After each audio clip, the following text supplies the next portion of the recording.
एक बार की बात है, यमुना के किनारे कुछ गोपियां खड़ी थी, हाथ में दही, दूध और मक्खन लेके।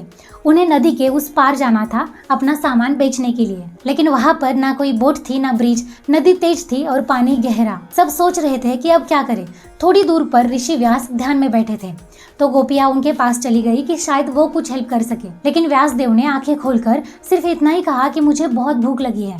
गोपियों ने तुरंत अपना ऑलमोस्ट सारा खाना उन्हें दे दिया। ऋषि व्यास जी ने खाना खाया और वो यमुना के पास चले गए और कहा कि हे यमुना, अगर मैंने कुछ भी ना खाया हो तो मुझे अपना रास्ता दे दो। गोपियां सोचने लगी कि ये क्या बोल रहे हैं, अभी तो सब कुछ खा चुके हैं। लेकिन उसके बाद जो हुआ उसने सबको हिला के रख दिया। यमुना का पानी दो हिस्सों में बट गया और बीच में एक ड्राई पाथ बन गया।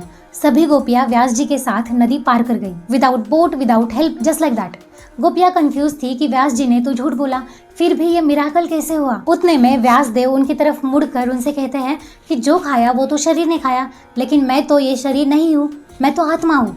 और आत्मा ना कभी खाता है, ना कभी पीता है, ना कभी जन्म लेता है, ना ही कभी मरता है। ये सिर्फ एक कहानी नहीं थी, ये एक रियलाइजेशन था। हम सोचते हैं कि हम ये शरीर है, लेकिन ऋषि व्यास हमें याद दिला रहे हैं कि हम इससे कई ज्यादा है। जो हम रियल में है वो तो टाइमलेस है। जब तक हम अपने आप को शरीर मानते हैं तब तक हमें दर्द होता है, हमें दुख होता है, डर लगता है, हम माया के कंट्रोल में होते हैं। लेकिन जिस दिन आपने ये समझ लिया कि आप आत्मा हो, आप प्योर कॉन्शियसनेस हो, उस दिन यमुना भी आपको रास्ता दे देगी। इसी के ऊपर से श्री रामकृष्ण परमहंस अपने बुक मास्टर एंड नरेंद्र में लिखते हैं कि वास्तविक मनुष्य एक शुद्ध आत्मा है जो प्रकृति से परे है। उसका ना कोई आदि है ना अंत, वो सुमेरु पर्वत की तरह अटल है।